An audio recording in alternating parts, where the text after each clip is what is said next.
ഒരു e-commerce website സ്വന്തമായിട്ട് create ചെയ്യാൻ എന്ത് കോസ്റ്റ് വരും? ഒരുപാട് പേര് ചോദിച്ചിട്ടുള്ളൊരു ചോദ്യമാണ്.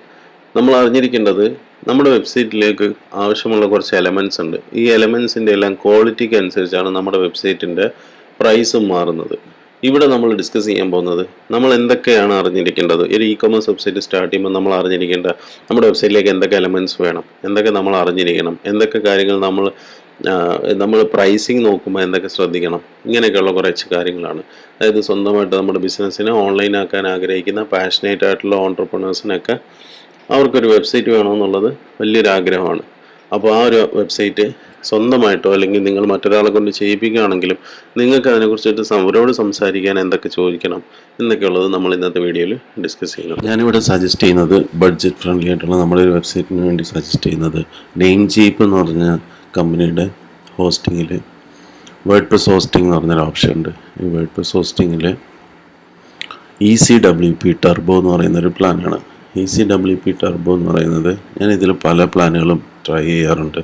ഇതിൽ ECWP ടർബോ എന്ന് പറയുന്നൊരു പ്ലാനിന് നമുക്ക് കിട്ടുന്നൊരു ഓപ്ഷൻ എന്താണെന്ന് വെച്ചാൽ നമുക്കിതിൽ 50 GB സ്റ്റോറേജ് സ്പേസ് കിട്ടും. അതുപോലെ തന്നെ നമുക്ക് 2 lakhs വരെ, അതായത് നമ്മുടെ വെബ്സൈറ്റിലേക്ക് ഒരു 2 lakhs വരെയൊക്കെ ട്രാഫിക് വന്നാലും അത് വെബ്സൈറ്റിനെ വലിയ ബാധിക്കുന്ന ഒരു കാര്യമല്ല. പിന്നെ അതുപോലെ നമുക്കൊരു ഫ്രീ സെക്യൂരിറ്റി സർട്ടിഫിക്കറ്റ്, അതായത് ഫ്രീ SSL നമുക്കിവിടെ ഒരു പ്രൊവൈഡ് ചെയ്യുന്നുണ്ട്. ഇത് 1 ഇയറിലേക്കാണ് നമുക്ക് കിട്ടുന്നത്. ഇതിൻ്റെ ഒരു ബില്ലിങ് വരുന്നത് ഏകദേശം ഒരു 2700-3000 രൂപയ്ക്കാണ്. ഈ ഒരു പ്ലാനിൽ നമുക്ക് ഒരു പുതിയ ഒരു വെബ്സൈറ്റ് തുടങ്ങുന്ന ഒരാൾക്ക് ഏറ്റവും നല്ലൊരു പ്ലാനാണിത്. ഇത് അതുപോലെ തന്നെ ഇതിൽ ചെയ്ത വെബ്സൈറ്റുകളിലും ഞാൻ ഇതിൻ്റെ സ്പീഡ് ടെസ്റ്റ് ഞാൻ കാണിച്ചു തരാം. ഇത് അത്യാവശ്യം നമുക്ക് നല്ല സ്പീഡും തരും, പെർഫോമൻസും തരും, എഫിഷ്യൻ്റ് ആയിട്ടുള്ള സൈറ്റും തരും. അതുപോലെ നെയിം ജീപ്പിൻ്റെ സപ്പോർട്ട് നമുക്ക് ലൈവ് ചാറ്റായിട്ടും നമുക്കിവിടെ കിട്ടും. ഇതിൻ്റെ ലിങ്ക് ഞാൻ ഡിസ്ക്രിപ്ഷനിൽ കൊടുത്തിട്ടുണ്ട്. നിങ്ങൾ അതുവഴി മേടിക്കുകയാണെന്നുണ്ടെങ്കിൽ ഈ വീഡിയോയ്ക്ക് അതൊരു സപ്പോർട്ടായിരിക്കും. ഇനി നമുക്ക് വേണ്ടത് ഒരു ഡൊമെയിനാണ്. ഇപ്പോൾ നമ്മൾ കാണിച്ചത് ഹോസ്റ്റിംഗ് ആണ്, സെർവറിനെ കുറിച്ചിട്ടാണ്. ഇനി നമുക്ക് വേണ്ടത് ഒരു ഡൊമെയിനാണ്. ഈ ഡൊമെയിൻ എന്ന് പറഞ്ഞാൽ നമ്മളുടെ വെബ്സൈറ്റിൻ്റെ നെയിം നമ്മൾ ചൂസ് ചെയ്യണം. അതും നമ്മൾ നെയിം ജീപ്പിൽ നിന്ന് പർച്ചേസ് ചെയ്യുന്നതാണ് ബെറ്റർ. അതെന്തുകൊണ്ടെന്ന് വെച്ചാൽ നമുക്ക് സെർവറും ഡൊമെയിനും ഒരേ പ്ലാറ്റ്ഫോമിൽ തന്നെ ഉണ്ടാവുന്നതാണ്. നമുക്ക് കണക്ട് ചെയ്യാനും അതിൻ്റെ സപ്പോർട്ടിനുമൊക്കെ നല്ലത്. ഇവിടെ നമുക്ക് ഇഷ്ടമുള്ള ഡൊമെയിൻ സെർച്ച് ചെയ്യാം. ഡൊമെയിൻ സെർച്ച് ചെയ്തിട്ട് അതിൻ്റെ പ്രൈസ് എത്രയാണെന്ന് നമുക്ക് ഡിഫറെൻ്റ് ആയിട്ടായിരിക്കും വരിക. അതായത് നമ്മൾ സെർച്ച് ചെയ്യുന്നത്, ഇപ്പോൾ ഞാൻ സെർച്ച് ചെയ്യുന്ന പേര് കുറച്ച് പ്രീമിയം നെയിം ആണെന്നുണ്ടെങ്കിൽ അതിന് പ്രൈസ് കൂടുതലായിട്ടായിരിക്കും വരിക. ഇപ്പം ഞാൻ സൂപ്പർ ടീഷർട്ട് .com എന്ന് സെർച്ച് ചെയ്തു. അപ്പോൾ അതിൻ്റെ ഒരു പ്രൈസിങ് കാണിക്കും. പല എക്സ്റ്റൻഷൻസിലുള്ള പ്രൈസിങ് ആയിരിക്കും വരുന്നത്. എക്സ്റ്റൻഷൻസ് എന്ന് പറഞ്ഞാൽ നമ്മളുടെ വെബ്സൈറ്റ്, നമ്മുടെ ഡൊമെയിൻ കഴിഞ്ഞിട്ട് വരുന്ന .com, .fashion, .org, .net അതിനെയാണ് നമ്മൾ എക്സ്റ്റൻഷൻ എന്ന് വിളിക്കുന്നത്. അപ്പോൾ സൂപ്പർ ഷർട്ട് .com എന്ന് പറയുന്നത് പ്രീമിയം ഡൊമെയിനാണ്. പ്രീമിയം ഡൊമെയിൻ എന്ന് വെച്ചാൽ ഇപ്പം ഒരു സൂപ്പർ ടീഷർട്ട് എന്ന് പറഞ്ഞാൽ നമുക്ക് പെട്ടെന്ന് ഒരാൾക്ക് ഓർത്തിരിക്കാൻ പറ്റുന്ന ഒരു ഡിക്ഷണറി വേർഡ് പോലുള്ളൊരു വേർഡാണ്. അപ്പോൾ അതൊക്കെ നമുക്ക് ഒരു പ്രീമിയം ഡൊമെയിനായിട്ടാണ് സാധാരണ കണക്കാക്കുന്നത്. അപ്പോൾ അതിൻ്റെ കോസ്റ്റ് വരുന്നത് ഇപ്പോൾ 6,15,000 ആണ് വരുന്നത്. അപ്പോൾ നമ്മൾ ഡൊമെയിൻ ചൂസ് ചെയ്യുമ്പോൾ എപ്പോഴും നമ്മളുടെ ബ്രാൻഡുമായിട്ട് ചേർന്ന് നിൽക്കുന്ന, എന്നാൽ ഡിക്ഷണറി വേർഡ് അല്ലാത്തത് നോക്കുന്നതായിരിക്കും നല്ലത്. അല്ലെങ്കിൽ ഡിക്ഷണറി വേർഡ് കിട്ടുവാണെങ്കിൽ നമ്മുടെ ഭാഗ്യം എന്ന് പറയാം, കുറഞ്ഞ പൈസയ്ക്ക്. ഇപ്പം ഞാനിവിടെ സൂപ്പർ ടീഷർട്ട് എന്നുള്ളതിന് മുമ്പായിട്ട് ഗെറ്റ് സൂപ്പർ ടീഷർട്ട് .com എന്നടിച്ചു കൊടുക്കുന്നു. അപ്പം നമുക്കിവിടെ പ്രൈസ് ചേഞ്ച് ആയത് കാണാം. അതായത് സൂപ്പർ ടീഷർട്ടിന് മുമ്പായിട്ട് ഗെറ്റ് സൂപ്പർ ടീഷർട്ട് ഗെറ്റ് എന്ന് പറഞ്ഞൊരു വേർഡും കൂടെ കൊടുത്തു കഴിഞ്ഞപ്പോൾ ഇവിടെ ഒരു വർഷത്തേക്ക് 654 രൂപയാണ് വന്നേക്കുന്നത്. അപ്പോൾ അത് കമ്പാരിറ്റീവ്ലി വളരെ കുറഞ്ഞ പ്രൈസാണ്. പിന്നെ നിങ്ങൾ ശ്രദ്ധിക്കേണ്ട ഒരു കാര്യം, ഡൊമെയിൻ പർച്ചേസ് ചെയ്യുമ്പം ഒരിക്കലും 1 ഇയർ മാത്രം കൺസിഡർ ചെയ്ത് പർച്ചേസ് ചെയ്യരുത്. അത് മിനിമം 3 ഇയേഴ്സെങ്കിലും നമ്മൾ പർച്ചേസ് ചെയ്യാൻ ശ്രമിക്കുക. കാരണം ഒരു വർഷം കഴിയുമ്പോൾ ഈ ഒരു ഡൊമെയിൻ്റെ പ്രൈസ് കൂടും. ഒരു വർഷം കഴിഞ്ഞ് നമ്മളിത് റിന്യൂ ചെയ്യണം. റിന്യൂ ചെയ്യാൻ നേരത്ത് നമുക്ക് ഈ 654 എന്നുള്ളത് 1500 2000 ഒക്കെ ആയിട്ടുണ്ടാവും. അപ്പോൾ നമ്മൾ ഒരുമിച്ചെടുക്കുകയാണെങ്കിൽ, ഇപ്പോൾ ഇതിവിടെ നമ്മൾ ആഡ് ടു കാർട്ട് കൊടുത്തു, അതിൽ നമ്മൾ ഒരുമിച്ച് പർച്ചേസ് ചെയ്യുകയാണെന്നുണ്ടെങ്കിൽ നമുക്ക് 3 ഇയേഴ്സിലേക്ക് നമുക്ക് ആകെ 2000 രൂപയ്ക്ക് വരുള്ളൂ. അത് 3 ഇയേഴ്സിലേക്ക് നമ്മൾ ചൂസ് ചെയ്യുമ്പോൾ ഒരു 2000 രൂപയ്ക്ക് അടുത്തൊക്കെ ആയിരിക്കും. ഇവിടെ നിങ്ങൾക്ക് കാണാം ഇവിടെ എത്ര ഇയർ വേണം എന്നുള്ളത്. ഇപ്പോൾ 654 എന്നാണ് ഇവിടെ കൊടുത്തിരിക്കുന്നത്. ഇവിടെ ഞാൻ ഇയർ ചേഞ്ച് ചെയ്യാണ്. ഇയർ ചേഞ്ച് ചെയ്യുമ്പോൾ ഓക്കെ, ഇവിടെ ഇപ്പോൾ 3500 രൂപയാണ് വന്നിരിക്കുന്നത്. ഇതിൽ നമ്മൾ ഇനി ഇയർ ഈ 2 ഇയേഴ്സിലേക്കാണെന്നുണ്ടെങ്കിൽ 2293 രൂപയാണ് വന്നേക്കുന്നത്. നമ്മൾ അടുത്ത വർഷം പുതുക്കുമ്പോൾ എന്തായാലും ഇതിന് 2000 രൂപ ഉണ്ടായിരിക്കും. അതുകൊണ്ട് ഒരു വർഷത്തേക്ക് എടുക്കാതിരിക്കുക, മാക്സിമം 3 ഇയേഴ്സിലേക്ക് തന്നെ എടുക്കുക. അപ്പോൾ നമ്മൾ ഡൊമെയിനും ഹോസ്റ്റിങ്ങും ഒക്കെ പർച്ചേസ് ചെയ്യാനുള്ള ലിങ്ക് ഞാൻ ഡിസ്ക്രിപ്ഷനിൽ തന്നെ കൊടുത്തിട്ടുണ്ട്. നമ്മുടെ ഡൊമെയിനും ഹോസ്റ്റിങ്ങും പർച്ചേസ് ചെയ്ത് കഴിഞ്ഞാൽ പിന്നെ നമുക്ക് നെയിം ഷീപ്പിൻ്റെ ഡാഷ്ബോർഡിൽ നോക്കുമ്പോൾ ആപ്സ് എന്ന് പറയുന്ന ഈ ഒരു സെക്ഷനിൽ നമുക്ക് ECWP എന്ന് പറയുന്ന ഈ ഒരു ആപ്പ് കാണാൻ പറ്റും. ഇതാണ് ECWPൻ്റെ കൺട്രോൾ പാനൽ. ഇവിടെ നമുക്ക് ഇവിടാണ് നമ്മുടെ വെബ്സൈറ്റ് കോൺഫിഗർ ചെയ്യുന്നതും മറ്റും. അതായത് വേർഡ്പ്രസ്സിന് വേണ്ടിയിട്ട് ഡെഡിക്കേറ്റഡ് ആയിട്ടുള്ള ഹോസ്റ്റിംഗ് പ്ലാനാണ് നമ്മൾ എടുത്തിരിക്കുന്നത്. അതുകൊണ്ട് തന്നെ നമുക്ക് പിന്നെ ഒരുപാട് ബുദ്ധിമുട്ടൊന്നും ഇല്ലാതെ നമുക്ക് വെബ്സൈറ്റ് ഇവിടെ പെട്ടെന്ന് തന്നെ സ്റ്റാർട്ട് ചെയ്യാൻ പറ്റും. ഇപ്പോൾ ഓൾറെഡി ഒരു വെബ്സൈറ്റ് ഇതിൽ ആഡ് ചെയ്തിട്ടുണ്ട്. ഇനി നിങ്ങൾക്ക് പുതിയൊരു വെബ്സൈറ്റ് ഇതിലേക്ക് കൊണ്ടുവരണം എന്നുണ്ടെങ്കിൽ ഇവിടെ ന്യൂ വെബ്സൈറ്റ് എന്ന് പറയുന്നത് ക്ലിക്ക് ചെയ്യുക.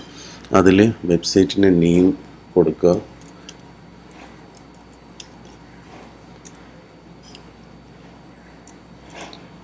ഈസി സ്റ്റോർ എന്ന് പറയുന്ന ഈ ഒരു നെയിം ഞാൻ കൊടുത്തു. എന്നിട്ട് ഈ വെബ്സൈറ്റ് എന്ത് കാറ്റഗറി ഉള്ളതാണെന്ന് കൊടുക്കുന്നു. സെൽ ഓൺലൈൻ എന്ന് കൊടുക്കുന്നു. അതിന് കണ്ടിന്യൂ കൊടുക്കുന്നു. ഇനി ഇവിടെ നമ്മുടെ പിക്ക് പ്ലാൻ എന്ന് ചോദിക്കും. അതായത് ഓൾറെഡി ഞാൻ അതിലൊരു വെബ്സൈറ്റ് ആഡ് ചെയ്തത് കൊണ്ടാണ് ഇവിടെ ഒരു പ്ലാൻ ചോദിക്കുന്നത്. നിങ്ങൾ ഫസ്റ്റ് ടൈം വെബ്സൈറ്റാണ് ചെയ്യുന്നുണ്ടെങ്കിൽ ഈ പ്ലാൻ ചോദിക്കില്ല. അത് ഓൾറെഡി നമ്മളവിടെ പേ ചെയ്തിട്ടുണ്ട്. അപ്പോൾ ഈ പ്ലാന് കഴിഞ്ഞിട്ട് പിന്നെ നമുക്ക് ചൂസ് ചെയ്തിട്ട് പിന്നെ നമ്മളോട് പറയുന്നത് നമ്മുടെ ഡൊമെയിൻ കണക്ട് ചെയ്യാനാണ്.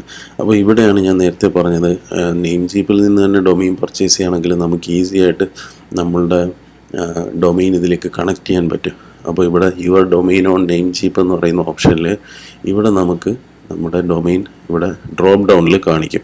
ഓൾറെഡി നമ്മളുടെ ഡൊമെയിൻ ഓൾറെഡി ഉള്ള വെബ്സൈറ്റ് കണക്ട് ചെയ്തിട്ടുണ്ട്. അതുകൊണ്ടാണ് നമുക്ക് കാണിക്കാത്തത്. ഇനി നമുക്ക് വേണമെങ്കിൽ ഇവിടെ ഡൊമെയിൻ ഫ്രം ECWP എന്ന് പറഞ്ഞിട്ട് വെറുതെ ഒരു ഡൊമെയിൻ ഡെമോ ഡൊമെയിനായിട്ട് ഒരെണ്ണം തരും. അതിനുശേഷം നമുക്ക് പിന്നീട് ഡൊമെയിൻ ചേഞ്ച് ചെയ്യാം ഉള്ള ഓപ്ഷൻ ഉണ്ട്.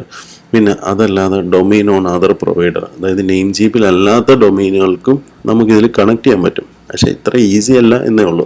അതിൻ്റേതായ കുറച്ച് പ്രൊസീജിയേഴ്സ് ഉണ്ട് എന്ന് മാത്രം. അപ്പോൾ 2 ഡൊമെയിനിലുള്ളവർക്കും 2 പ്ലാറ്റ്ഫോമിൽ ഒരു ഡൊമെയിൻ ഇതിലല്ലെങ്കിൽ പോലും നിങ്ങൾക്ക് ബുദ്ധിമുട്ടൊന്നുമില്ല.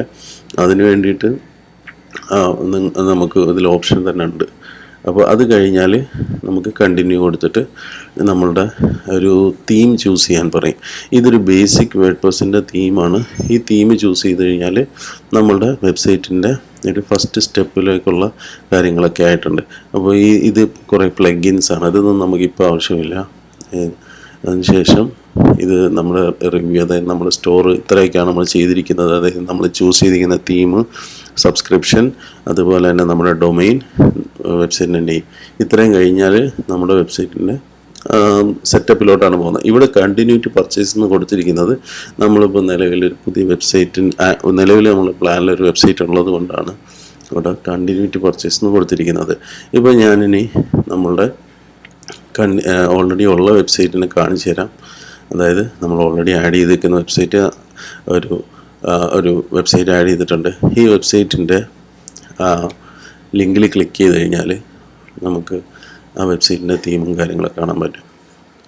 അപ്പോൾ ഈ ഒരു വെബ്സൈറ്റ് വേർഡ്പ്രസ് ആണ്. ഇത് ഫാസ്റ്റ് ലോഡിങ് ആയിട്ടുള്ളൊരു തീമാണ്. തീമിൻ്റെ മാത്രം പ്രത്യേകതയല്ല, നമ്മുടെ സെർവറിൻ്റെ കൂടെ പ്രത്യേകതയാണ്. അപ്പോൾ ഇതിനകത്ത് നമുക്ക് ഏത് പ്രൊഡക്റ്റ് എടുക്കുകയാണെന്നുണ്ടെങ്കിലും നമുക്ക് ഫാസ്റ്റായിട്ട് തന്നെ നമുക്കിത് ലോഡായിട്ട് കിട്ടും. അതൊന്ന് തീമിൻ്റെയും അതുപോലെ തന്നെ നമ്മളുടെ സെർവറിൻ്റെയും പ്രത്യേകതയാണ്. ഈ തീം കൂടിയാണ് ഞാൻ ഈ ഒരു നമ്മുടെ ഈ ബഡ്ജറ്റ് ഫ്രണ്ട്ലി വെബ്സൈറ്റ് പ്ലാനിൽ ഉൾപ്പെടുത്തിയിരിക്കുന്നത്. ഈ തീമിൻ്റെ പേര് ഗോയ എന്നാണ്. ഇതൊരു വേർഡ്പ്രസ്സിൻ്റെ ഇ-കൊമേഴ്സ് തീമാണ്. അതുപോലെ ഒരു മിനിമൽ തീമാണ്. ഈ തീം കാണുമ്പോൾ നിങ്ങൾക്ക് മനസ്സിലായിട്ടുണ്ടാവും, ഞാൻ നേരത്തെ പറഞ്ഞ പോലെ ഈ നിഷാനി ഇസ്താംബൂളിൻ്റെ തീമുമായിട്ട് വളരെ സാദൃശ്യമുള്ളൊരു തീമാണ്. ഈ തീമിനെ നമ്മൾ കസ്റ്റമൈസ് ചെയ്ത് ഇതുപോലെയും ആക്കാൻ പറ്റും. അതായത് ഞാനിപ്പം ക്രിയേറ്റ് ചെയ്തിരിക്കുന്ന മറ്റൊരു സ്റ്റോർ, ഓൺലൈൻ സ്റ്റോർ ആയിട്ടുള്ള ഇതുപോലെയും നമുക്ക് ആ തീമിന് കസ്റ്റമൈസ് ചെയ്ത് എടുക്കാൻ പറ്റും. ഒരുപാട് രീതിയിൽ നമുക്കിതിനെ കസ്റ്റമൈസ് ചെയ്തെടുക്കാൻ പറ്റും. നമുക്ക് ആവശ്യമുള്ള രീതിയിൽ കളേഴ്സ് ചൂസ് ചെയ്യാം, അതുപോലെ ഫോണ്ടുകൾ ചേഞ്ച് ചെയ്യാം, ഇതിൻ്റെ പ്ലേസ്മെൻറ്റുകൾ ഡിഫറെൻ്റ് ആക്കാം, പുതിയ പുതിയ ഓപ്ഷൻസ് ക്രിയേറ്റ് ചെയ്യാം, പുതിയ പുതിയ ഫീച്ചേഴ്സ് ഉണ്ടാക്കാം. അപ്പോൾ ഈ ഒരു തീം കൂടെ ഉൾപ്പെടുന്നതാണ് നമ്മുടെ ഈ ഒരു ബഡ്ജറ്റ് പ്ലാൻ. അപ്പോൾ നമ്മൾ ഇതുവരെ പറഞ്ഞ പ്രൈസിങ്ങിൽ ഏകദേശം 3000 രൂപ നമ്മുടെ സെർവറിനും ഒരു 500 അല്ലെങ്കിൽ 600 രൂപ അല്ലെങ്കിൽ ഒരു 2000 രൂപ നമ്മുടെ ഡൊമൈനുമായിട്ടുണ്ട്. അപ്പോൾ ടോട്ടൽ ഇതുവരെ 5000 രൂപയാണ് നമ്മളുടെ ഇതിന് വേണ്ടിയിട്ട് ഇപ്പോൾ നമ്മളിതുവരെ ചെയ്യേണ്ടി വന്നിട്ടുള്ളത്. ഇനി നമുക്ക് പർച്ചേസ് ചെയ്യേണ്ടത് ഈ ഒരു തീമാണ്. ഈ തീമിൻ്റെ കോസ്റ്റ് ഞാൻ കാണിച്ചു തരാം. ഇത് ഗോയ തീമിൻ്റെ ഹോം പേജാണ്. ഈ ഒരു കമ്പനിയുടെ തീമിൻ്റെ ഹോം പേജാണ്. ഇതിനകത്ത് ഒരുപാട് തീമിനെ കുറിച്ചിട്ടുള്ള എക്സ്പ്ലനേഷനും കാര്യങ്ങളൊക്കെയാണ് കൊടുത്തിട്ടുള്ളത്. ഈ തീമിൻ്റെ പ്രൈസ് എന്ന് പറയുന്നത് $29. ഈ തീം പർച്ചേസ് ചെയ്യാനുള്ള ലിങ്ക് ഞാൻ ഡിസ്ക്രിപ്ഷനിൽ കൊടുത്തിട്ടുണ്ട്. നമ്മുടെ ലിങ്ക് വഴി പർച്ചേസ് ചെയ്യുകയാണെങ്കിൽ നമ്മുടെ ചാനലിന് അതൊരു സപ്പോർട്ടായിരിക്കും. ഈ ഒരു തീമിന് $29 എന്ന് പറഞ്ഞാൽ ഏകദേശം 3000 രൂപ വരെയുള്ളൂ. 3500 രൂപയ്ക്കുള്ളിൽ ഈ തീമിൻ്റെ പ്രൈസ് വരുള്ളൂ. ഈ തീം ഏറ്റവും ഫാസ്റ്റ് സെല്ലിംഗ് ആയിട്ടുള്ളൊരു തീമാണ്. അതുപോലെ നല്ല സപ്പോർട്ടും തരുന്നൊരു തീമാണ്. ഇതിനകത്ത് നിങ്ങൾക്ക് ഇവിടെ റിവ്യൂസ് കാണാൻ പറ്റും. 4.67 റേറ്റിംഗ് ഒക്കെ ഉണ്ട്. അപ്പോൾ ഇത്രയും കുറഞ്ഞ സമയം കൊണ്ട് വളരെ പെട്ടെന്ന് പോപ്പുലർ ആയിട്ടുള്ളൊരു തീമാണ്. അതിൻ്റെ കാരണം എന്ന് വെച്ചാൽ നമുക്ക് ഇത് ഉപയോഗിക്കുന്ന വെബ്സൈറ്റുകൾക്ക് വളരെ ഈസി ആയിട്ട് ലോഡ് ചെയ്യും. അതുപോലെ ലൈറ്റ് വെയിറ്റ് ആണ്. ഒരുപാട് ടൈമൊന്നും എടുത്ത് പോകില്ല. സാധാരണ നിലയിൽ നമ്മൾ പറയുന്നൊരു തിയറി ഉണ്ട്, 3 സെക്കൻഡ്സിനുള്ളിൽ നമ്മുടെ വെബ്സൈറ്റ് ലോഡായിട്ടില്ല എന്നുണ്ടെങ്കിൽ നമ്മുടെ കസ്റ്റമർ നമ്മളെ ഡ്രോപ്പ് ചെയ്ത് പോകുന്നു. അപ്പോൾ അതിനൊക്കെ കോമ്പീറ്റ് ചെയ്യുന്ന രീതിയിലുള്ള ഒരു തീം ഡിസൈനാണ് ഇതിൻ്റെ ഈ ഗോയ തീം. അപ്പോൾ ഇതിൻ്റെ പർച്ചേസ് ലിങ്ക് ഡിസ്ക്രിപ്ഷനിലുണ്ട്. അപ്പോൾ ഇതുകൂടി ഉണ്ടെങ്കിൽ നമുക്ക് ഏകദേശം നമ്മുടെ വെബ്സൈറ്റ് റെഡി ആയിട്ടുണ്ടെന്ന് പറയാം. ഇനി നമുക്ക് വേണ്ടത് കസ്റ്റമൈസേഷനാണ്. കസ്റ്റമൈസേഷൻ ഒരുപാട് ഇപ്പം നമുക്ക് ഇതിൽ വളരെ ഈസി ആയിട്ടുള്ള കസ്റ്റമൈസേഷനാണ്. അതായത് പ്രൊഡക്റ്റ് ആഡ് ചെയ്യാനാണെങ്കിലും പുതിയ ഇമേജുകൾ അപ്ഡേറ്റ് ചെയ്യാനാണെങ്കിലും ഒക്കെ നമുക്ക് ഈസി ആയിട്ട് പറ്റും.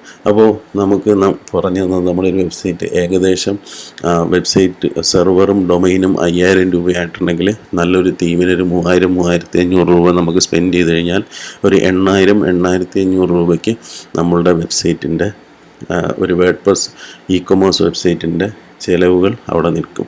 പക്ഷേ ഇനി നിങ്ങൾക്ക് എന്തെങ്കിലും അത്യാവശ്യം വേറെ ഫീച്ചേഴ്സൊക്കെ വേണം എന്നുണ്ടെങ്കിൽ അതിന് ഡിഫറെൻറ്റ് പ്ലഗിൻസ് ഒക്കെ പെയ്ഡ് പ്ലഗിൻസും ഫ്രീ പ്ലഗിൻസും ഉണ്ടാവും. പെയ്ഡ് പ്ലഗിൻസ് വാങ്ങുന്നുണ്ടെങ്കിൽ അതിൻ്റെ കോസ്റ്റ് ഡിഫറെൻ്റ് ആയിട്ട് വരും. അപ്പോൾ ഇത്രയാണ് നമുക്ക് ഒരു ഏറ്റവും കുറഞ്ഞ ബഡ്ജറ്റ് ലെവലിൽ ഒരു വെബ്സൈറ്റ് ക്രിയേറ്റ് ചെയ്യാൻ നിങ്ങൾക്ക് വേണ്ടി വരുന്ന കോസ്റ്റ്. ഇതിലേക്കൊരു ഡിസൈനറിനെ നിങ്ങൾ ആഡ് ചെയ്യുകയാണെന്നുണ്ടെങ്കിൽ അവരുടെ സർവീസ് ചാർജ് വേറെ കൊടുക്കേണ്ടി വരും.